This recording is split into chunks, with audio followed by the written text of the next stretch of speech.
Tout de suite, la balade d'Antoine sur Radio Val-d'Or. Comme la poussière du vent vous caressant, aimant, un être transpose ses lettres, un jet d'encre pour vos effluves. 3 petits points.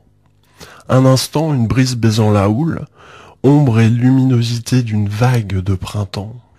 Je l'entends. Je tombe de haut, je me relève tout bas, chuchotant l'apogée de mes colombes d'amour. Au nom de nos lois, au nom d'une rose sans carquois, voyez-vous cela? Je suis là, assis, voyageant dans ma sphère, agrémentant une terre qui fleurit et fane en moi. Je vois des visages, j'entends la sueur, et les croix, juxtaposant le mélange d'essence d'un hippopotame et la romance sensible d'un ver de terre.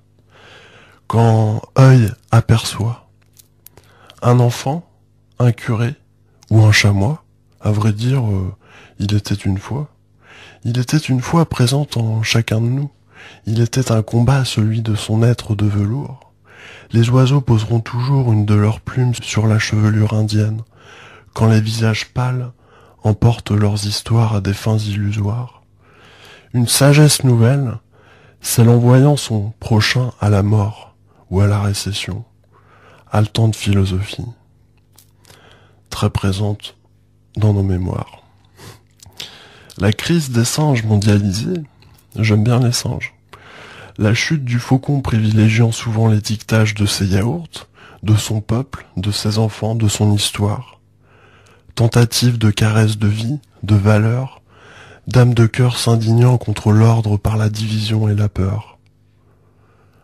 Entremets subtil et parfois lointain, cette menthe religieuse, cette éprouvette politique, sans foi gras ni loi, cherchant souvent ses proies, et sous nos yeux, un petit peu ébahis, encore plus sournois, raz-de-marée dans ce que nous appelons le travail, blessure morale légiférée.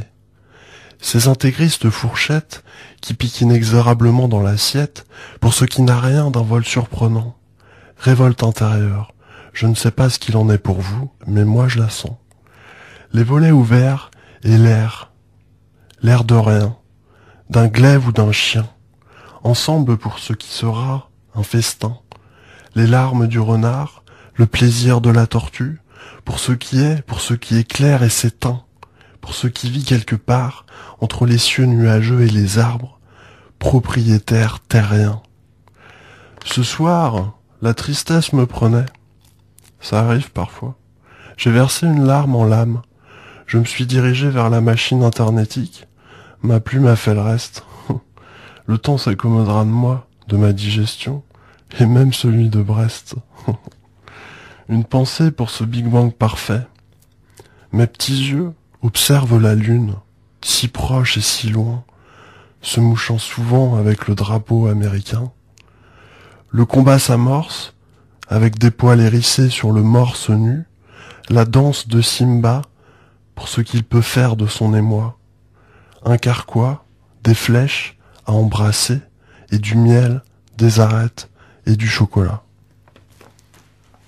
C'était la balade d'Antoine sur Radio Val-d'Or.